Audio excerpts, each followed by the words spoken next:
Muy bien, muy buenas tardes. Vamos a dar inicio a esta ponencia. Bienvenidos a todos los presentes. Los saludamos desde Telesalud del Hospital Nacional Arzobispo Loaiza del Ministerio de Salud para darles la bienvenida a esta tele-IEC con el tema Educación para pacientes con enfermedades reumatológicas en desafíos del tratamiento, dirigida por nuestro ponente, el doctor Bruno Acevedo Celis, médico del Servicio de Inmunorreumatología del Hospital Nacional Arzobispo Loaiza.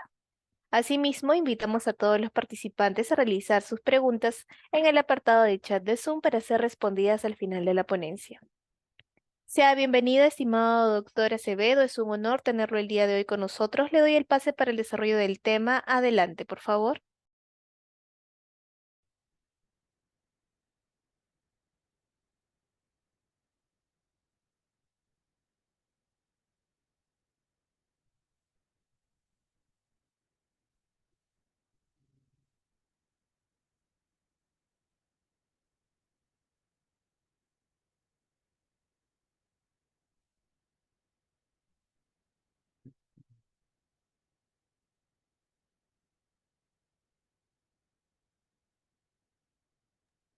Doctor ¿Qué Bruno, tal? Buenas ¿podría tardes. probar su audio, por favor? Sí, se escucha bien, se está compartiendo la pantalla, pero ¿esto se puede quitar? ¿O si lo logran ver? O Sí, se logra ver perfectamente.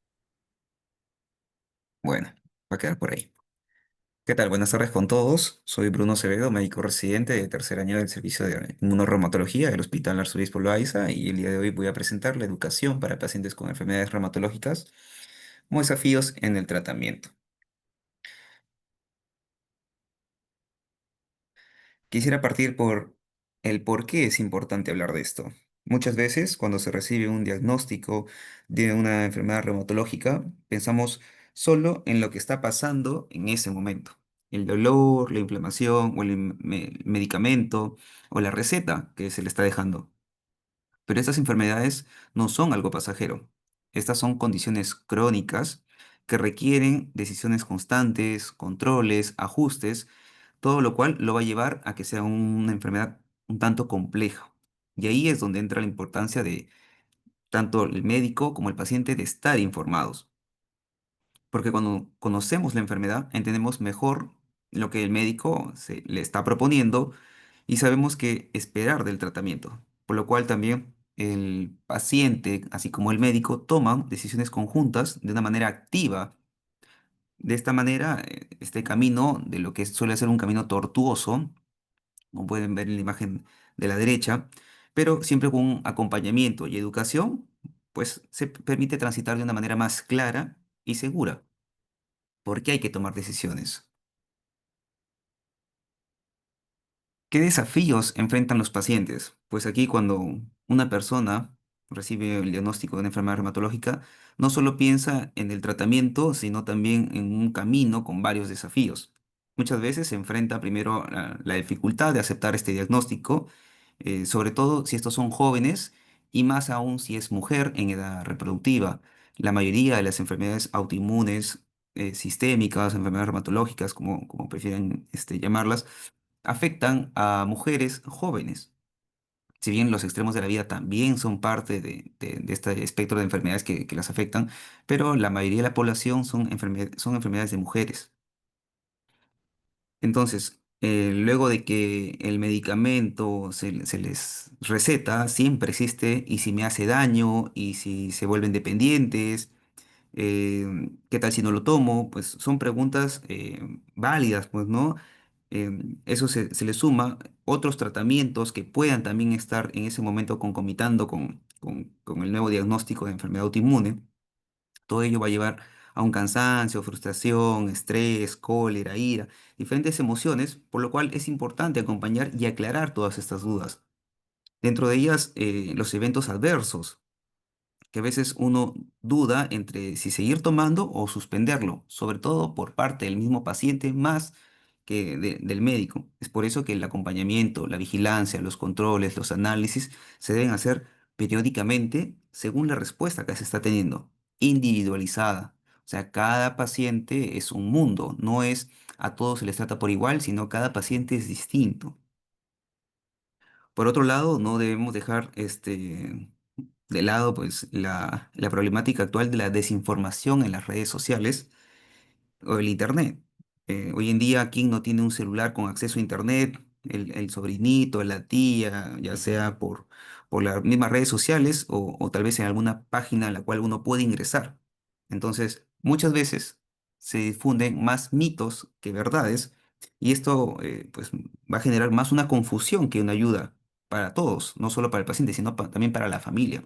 Muchas veces se toman análisis y por sospecha se refieren a reumatología y es difícil quitar esas ideas con las que viene ya el paciente pensando, sospechando debido a un mito o a una verdad a medias que se interpretó porque se tomó de una página de internet.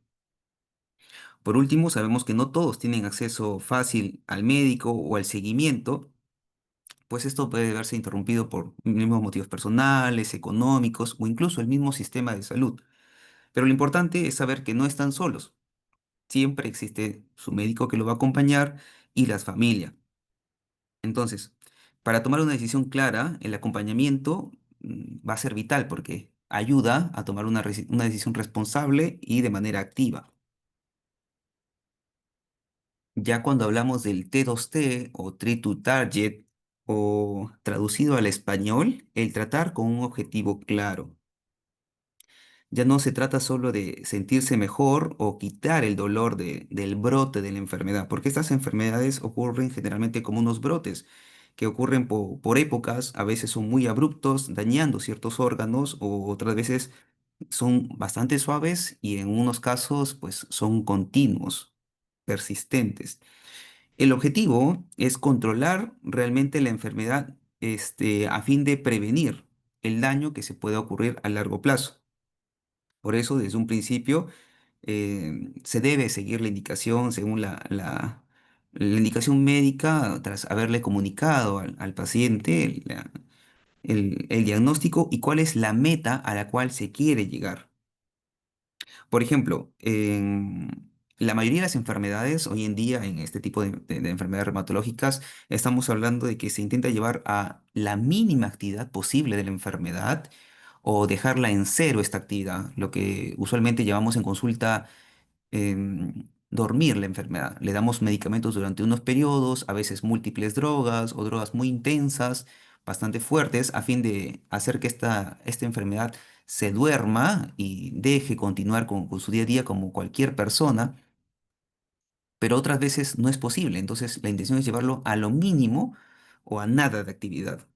Si bien esta meta se va a trazar de acuerdo a las características del paciente, porque no es lo mismo alguien que recién está empezando a alguien que ya tiene mucho tiempo con la enfermedad y ésta le ha sumado daño acumulado, ya sea en sus articulaciones, en su piel, en riñones, en cualquier órgano, pues no es lo mismo el objetivo, es por eso que todo se hace individualizado. La decisión debe ser conjunta. Por ejemplo, en los pacientes con artritis reumatoide tenemos el DAS-28, que es una escala en la cual vamos a pedir análisis de sangre para poder, junto con la evaluación del médico y lo que refiere el paciente, se toma una escala valorativa y de acuerdo al puntaje nosotros podemos hablar si se llegó o no se llegó al objetivo que se ha trazado. En el caso de tener un diagnóstico de lupus eritematoso sistémico o lupus, pues se utiliza el SLEDAI, que va a utilizar exámenes de sangre, exámenes de orina, la evaluación del mismo médico, de manera de que se detalla a modo de un puntaje para saber qué tan activa está la enfermedad o qué tan inactiva se encuentra. Entonces, alcanzando esta meta, se logra hacer un ajuste, ya sea cambiando la dosis, modificando la dosis o incluso rotar el medicamento. Si empezaron con el medicamento A, si no funcionó, se añade un medicamento B o de repente el medicamento A está haciendo de manera parcial su efecto, podemos aumentar las dosis o si ya está yendo bastante bien durante un tiempo considerable, podemos disminuir la dosis. Todo depende de esta escala evaluativa que se le da al paciente y que tiene que tener en claro que es por eso que se le piden análisis de sangre y que venga periódicamente a sus controles, porque a veces se preguntan, pero ¿para qué tanto análisis? ¿Por qué mensualmente? ¿Por qué todos los meses que vengo se me están sacando controles?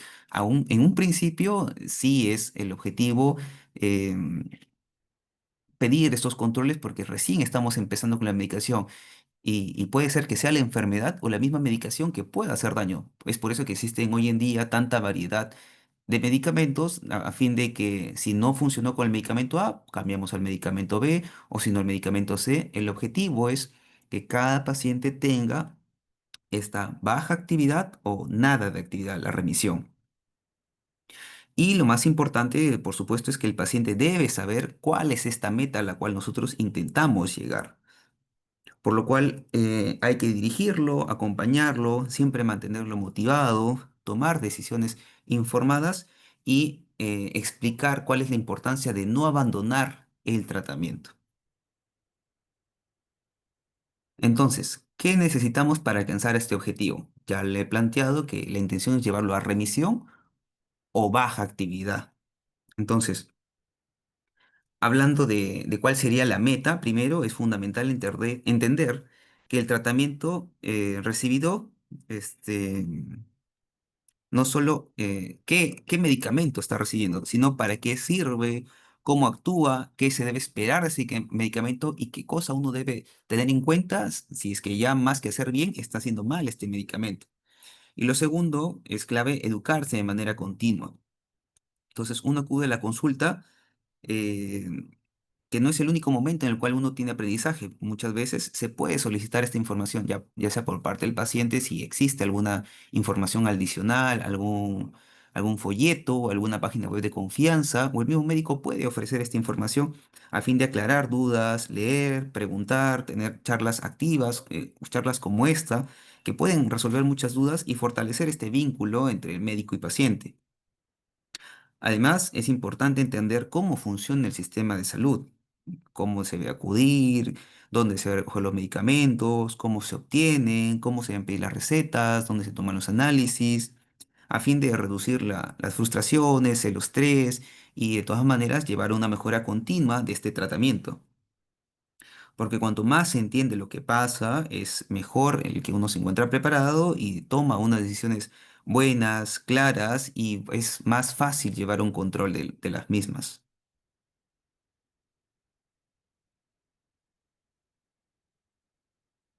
Entonces, ya vamos a pasar al otro lado. Bien, empecé hablando sobre el entendimiento, sobre la educación. Ahora vamos a pasar al lado farmacológico, las drogas o los medicamentos que se llevan, ¿no? Esto es algo fundamental. Cuando uno recibe el diagnóstico de una enfermedad reumatológica, muchas veces lo primero que recibe es solo una receta y pocas veces se explica el fondo que se lleva con cada medicamento y pues es esperado que esto genere miedo, la confusión o el abandono del mismo. Por eso aquí quisiera explicar dos cosas. Bueno, que no todos los medicamentos actúan de la misma manera. Existen fármacos que son la base del tratamiento, que son los más importantes, son los llamados fármacos de control, los van a conocer como inmunomoduladores o inmunosupresores, los DMARDs, que vendría a ser Disease Modifying Antirheumatic Drugs, que traduciéndolas al español del inglés son los FARME, fármacos antirreumáticos modificadores de la enfermedad. Estos no solo alivian el, el dolor inmediato que puede sentir el paciente. Van a modificar, por decir así, el curso de la enfermedad, pero esto es de una manera lenta, no es un avance rápido que se llega con esta medicación, pero deben de entender que son seguros a largo plazo, que no necesita más que una constancia y paciencia por parte del paciente y del médico, porque muchas veces empezamos con una medicación y por aliviar las molestias tendemos a subir las dosis o añadir otra segunda medicación, entonces hay que tener claro cada cuánto tiempo debemos hacer esto. Y su efecto es progresivo. Por eso es que no se debe abandonar el tratamiento porque uno se siente mejor. Y por el otro lado, tenemos los medicamentos que son de apoyo, que ahí están incluidos los corticoides o también llamados glucocorticoides, y los AINES o antiinflamatorios no esteroideos, que son estos antiinflamatorios rápidos, en el cual uno toma una pastilla ahora y ya por la tarde o a las horas ya se puede sentir mejor. O sea, alivian de manera rápida, ya sea el dolor, la inflamación, y que son los más útiles en los momentos que existe un brote de esta enfermedad. Pero hay que tener en claro que no curan ni van a controlar a largo plazo la enfermedad. Y si se usan durante un tiempo prolongado o en altas dosis, pueden tener efectos secundarios serios, ya sea aumentando la presión, provocando gastritis, provocando diabetes, provocando glaucoma, la osteoporosis y muchos otros más. Pero la pregunta es, ¿por qué los usamos? ¿No? Pero si esto más a largo plazo me va a hacer mal que bien, pues porque son herramientas que si se utilizan a la menor dosis posible, por el menor tiempo y siempre bajo una vigilancia y con la indicación correcta, van a servir. Entonces, esto debemos de conversarlo con claridad en la consulta. Porque el paciente muchas veces piensa de que porque quitó el dolor, bajó la hinchazón, la calentura, el malestar que sentía, lo abandona el medicamento que debe utilizar a largo plazo, el Farme, y permanece con estos medicamentos que son de apoyo, estas muletillas, que son los corticoides y los antiinflamatorios. O por el contrario, se quedan meses o incluso ha pasado que años se pierden los pacientes porque le fue bien tomando corticoides. Dentro de ellos está la prednisona, el deflasacor, que son los más comercializados por vía oral, y los intramusculares, que también, ¿quién no ha visto en una posta la dexametasona? Entonces, estos de aquí a largo plazo van a provocar más daño que bien, o incluso más daño que la misma enfermedad. Es por ello que se va a unos controles, se hacen sus evaluaciones periódicas y la intención es estos fármacos de apoyo ir retirándolos progresivamente y usarlos el menor tiempo posible, mientras que se van quedando con los fármacos de control, que son la base del tratamiento, estos fármacos. Pero esta conversación tiene que ser necesaria, hay que aclarar estos conceptos. Conocer estos medicamentos va a permitir que se utilicen de una manera más efectiva, sean más seguros y siempre de manera individualizada. Lo más importante es dar tranquilidad y claridad a fin de estar comprometidos tanto el médico como el paciente. Dentro del tratamiento no farmacológico, esto es algo bastante preguntado siempre, ya sea en la consulta o fuera incluso de la consulta.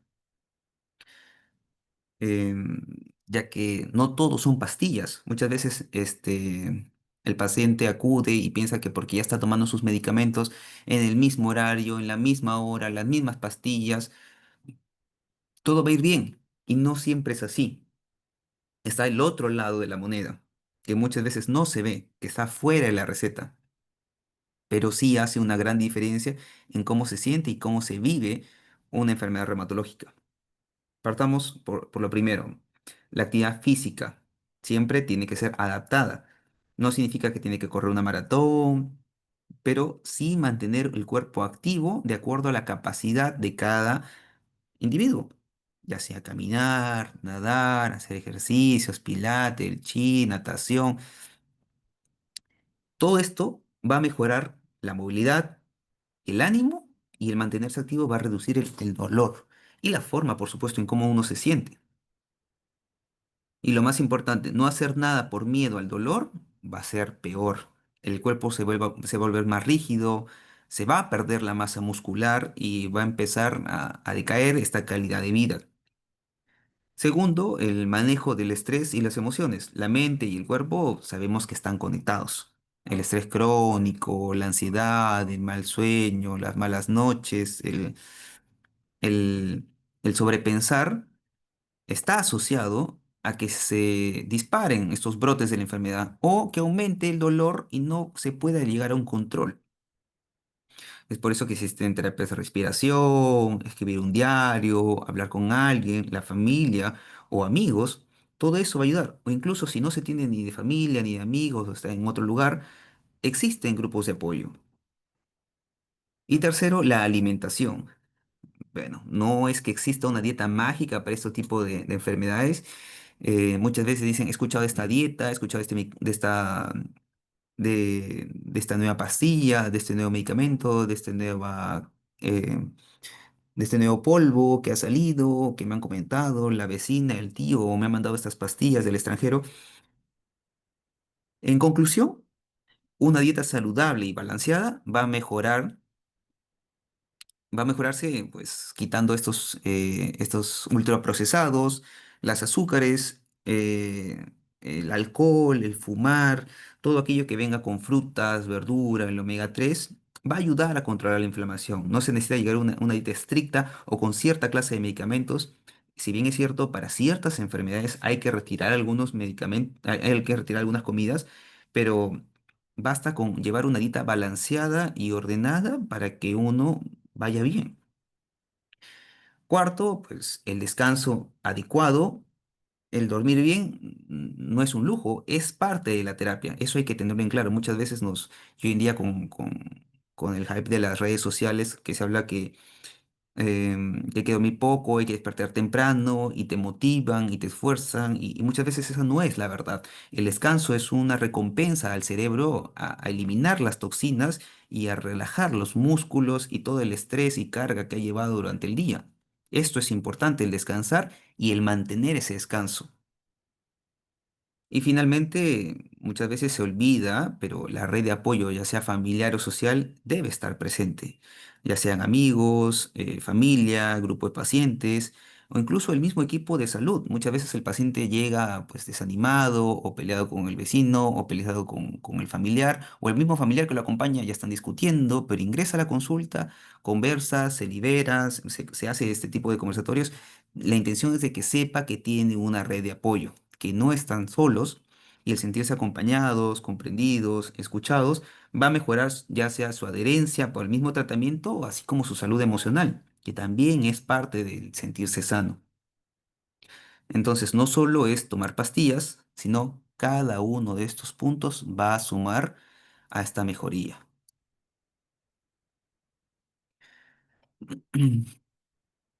¿Y qué se puede hacer? ¿Qué puede hacer cada paciente?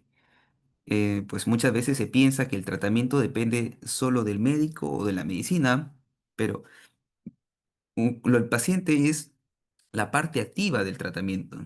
Eso no significa que porque hay algo complicado va a dejar de participar, preguntar, anotar, entender, acompañar el proceso. Muchos pacientes vienen con sus cuadernitos, con sus agendas, apuntando, anotando, sabiendo qué pastillas están recibiendo, cómo están sus análisis de sangre, análisis de orina, laboratorios, alguna imagen que se les haya tomado y están preguntando a fin de tener un mejor control de los mismos. Yo al menos de manera personal siempre le recomiendo a los pacientes que tengan un apunte de esto, que sus análisis los engrampen, los lleven en folder, a fin de que puede ser que su historia se pierda en el mismo hospital o por algún motivo no llegue su historia o tengan algún problema o que estén en otro lado y que necesiten acceso a sus análisis, acceso a sus recetas y ya el tener este folder, estos cuadernos, estos apuntes, va a ayudar a orientar a otro médico, porque se supone que todos hablamos el mismo idioma, y tener claro esto va a ser vital.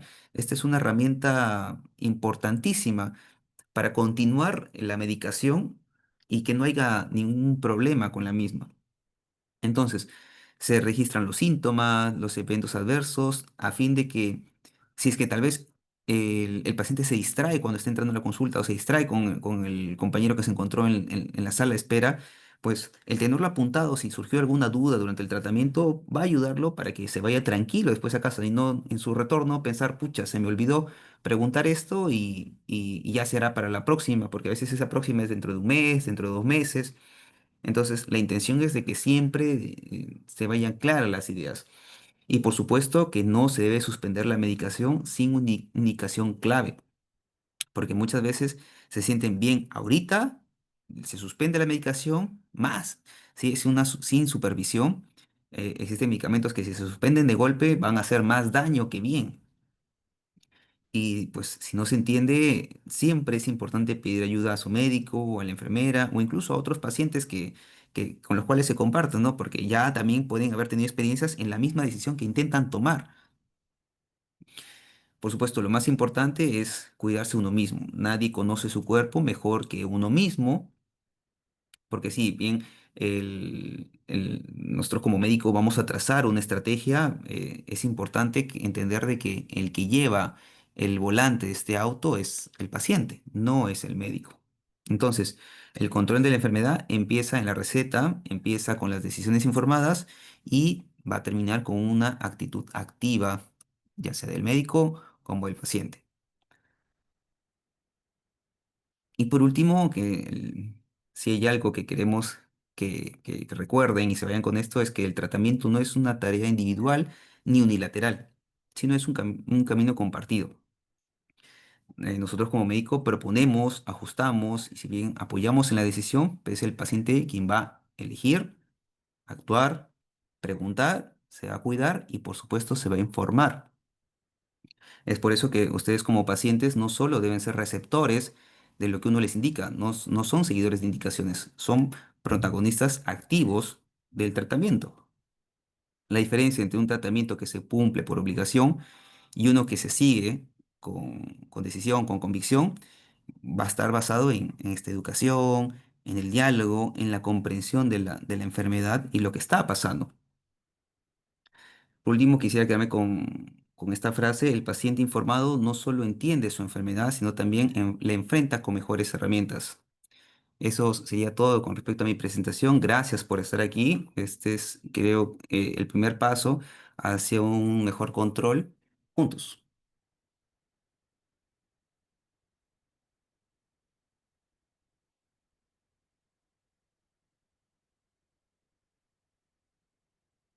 Hola.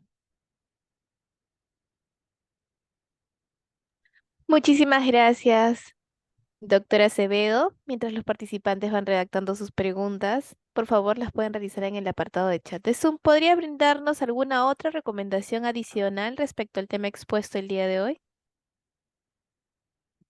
Bueno, más que nada, que no tenga miedo a preguntar. Para eso estamos nosotros como paciente, como médicos, ¿no? De hecho, para compartir una pequeña experiencia que justo hoy día, hace unas horas, he tenido con una pacientita que le dan un diagnóstico, le dan una receta y ha vivido durante años, estoy hablando de varios años con esta enfermedad, sin llegar a un diagnóstico claro, indicándole una cosa, otra cosa. Y pues el enfoque no es el mismo cuando uno ya tiene la claridad de todos estos síntomas y decide actuar. Esta pacientita lastimosamente no tuvo una información bien indicada, no se le llegó a trazar este treat to target, no se le indicó cuál sería el objetivo. La medicación es normal de que se sienta bien y la suspenda, pero eh, conforme va avanzando la enfermedad se va dando cuenta de que algo no está yendo bien. Es por eso que el acudir a la consulta y aclarar todas estas dudas va a hacer que todo sea mejor. Muchísimas gracias, doctor. Tenemos preguntas en el chat de Zoom. Nos consultan, ¿puedo interrumpir el tratamiento aunque no me sienta bien? Bueno, obviamente que si no está yendo bien, lo adecuado sería acudir a una revaluación. Por supuesto, como les he mencionado, existen medicamentos que son para ahorita y medicamentos que son para largo plazo. Hay medicamentos que nosotros vamos a indicar a fin de que se sientan mucho mejor en este momento y hay medicamentos que debemos de darle cierto chance, cierto tiempo a que recién empiecen a actuar. Pero por supuesto, cada diagnóstico es distinto y cada tratamiento va a ser distinto. No todos los pacientes reciben la misma medicación, por lo cual, como médico, recomendaría de que no se suspenda una medicación sin antes haberla consultado con su médico, porque puede ser que haga más mal que bien y peor si no está al momento sintiéndose bien el paciente. Y si en caso fuera muy severa sus síntomas, fuera muy incapacitante o notaran algo de alarma, no duden en acudir por la emergencia.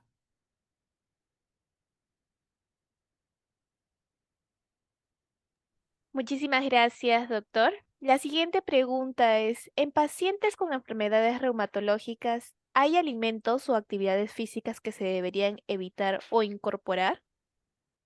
Mm, bueno, em, más que nada, siempre se habla sobre el pescado, los ajís y que son inflamatorios, ¿no? Porque arden, porque pican, o el jugo de limón, esas dudas sí he escuchado en la consulta, al igual que qué deporte, ¿no? Pues lo recomendable siempre es lo más saludable y lo que se sabe que ya es mejor, ¿no? El hábito de fumar, el hábito de mantenerse activo es vital, pero siempre es individualizado. Por ejemplo, no es lo mismo la actividad que le voy a indicar a un paciente con por dar un ejemplo, ¿no? Una enfermedad, una espondiloartritis, a que a un paciente con una artritis reumatoide. En el caso de la artritis reumatoide, sus actividades tienen que ser un poco más pausadas. Tal vez si la enfermedad ya está muy avanzada o hay mucho daño en esas articulaciones, van a ser controladas con ciertos utensilios, tal vez algunas ortesis, que son instrumentos que van a acompañar al paciente a fin de que pueda completar sus actividades diarias y mantenerse activo a fin de que no se atrofie la musculatura. Y el otro lado es el paciente con espondiloartritis, por ejemplo, en el cual este paciente tiende a necesitar mantenerse activo para que se sienta mejor. Es parte del pilar del tratamiento mantenerse activo. Lo más recomendable y que es lo que casi a todos los pacientes les indico, pues si no se puede nadar, que es un deporte bastante sano, donde se evita la sobrecarga sobre las articulaciones y básicamente el cuerpo está flotando y se potencia esta actividad muscular, es al menos caminar. Y con la dieta, quitar el cigarro, quitar el alcohol y lo más saludable, acompañado de frutas y verduras, es lo mínimo. Muchísimas gracias, doctor. Tenemos otra pregunta. Nos consultan, ¿hay programas o actividades de apoyo para pacientes con enfermedades reumatológicas en el Hospital Loaiza? Tengo conocimiento de que los grupos de apoyo, sobre todo para osteoporosis, existe. Existen otras enfermedades, por supuesto que son muy variadas, en las cuales podría comprometerme a compartir en una ponencia o tal vez en alguna otra de las próximas ponencias.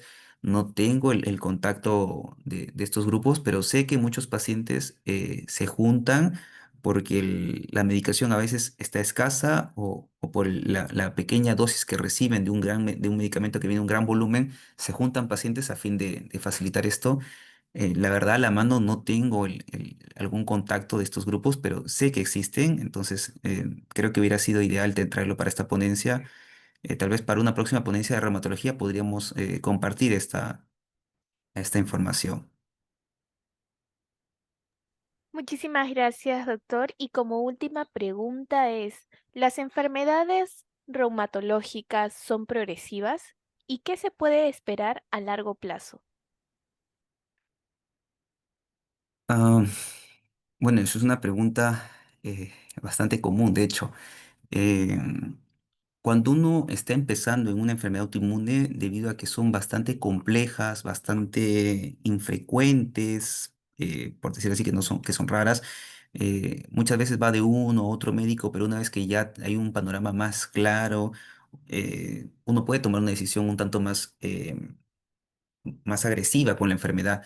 Entonces, muchas veces la información que se tiene es que la enfermedad va a causar bastante daño o incluso de acuerdo al cuadro que esté presente, piensan que es como un cáncer.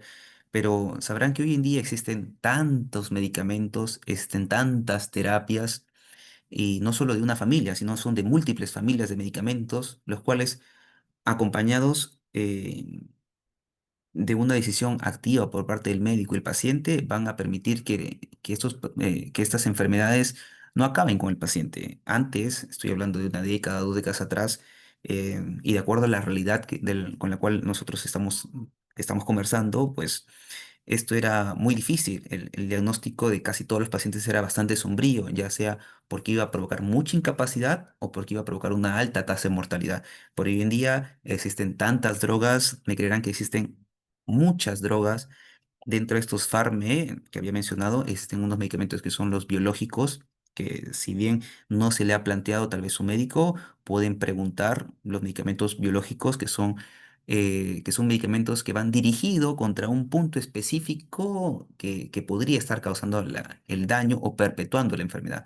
Entonces, consúltenlo, no tengan miedo, no tengan vergüenza, tal vez si es que su enfermedad sienten que no está yendo bien, doctor, he escuchado sobre los medicamentos biológicos, si no hay acceso en este centro de salud, tal vez en otro centro, tal vez en otro hospital, buscar el medio, la referencia, no se queden con esa duda, pregunten sobre los medicamentos biológicos, que son drogas que hoy en día ya están a la mano, al menos en el OAISA los tenemos múltiples drogas y esperemos que sigan llegando muchos más medicamentos a fin de que eh, la enfermedad no avance y si es que ya avanzó, mantenerla ajustada a fin de que si bien no llegamos a la remisión, al menos vamos a llegar a la mínima actividad. Entonces, eh, yo creo que eso es lo más importante, tener en claro que hoy en día existen muchas herramientas y muchas drogas, muchos medicamentos que van a facilitar esto. Entonces, que llegue una persona a fallecer por esta o que provoque mucho daño o es porque su enfermedad es muy severa y son casos bastante raros, poco frecuentes, pero que si uno es constante con sus controles, su médico va a poder ayudarlo. Entonces, no tengan temor a esto y no piensen que es el fin del mundo, porque estas enfermedades hoy en día se logran controlar. Entonces, esa es la intención y mantenernos siempre informados para llevar la mejor decisión. Pueden preguntar por los medicamentos biológicos. Muchísimas gracias, doctora Acevedo. Culminamos la ronda de preguntas. Agradecemos a cada uno de los participantes que se han conectado el día de hoy y los invitamos a suscribirse a nuestro canal de YouTube. Nos pueden encontrar como Hospital Nacional Arzobispo Loaiza. Ahí podrán ver nuevamente las telecapacitaciones y tele-IS.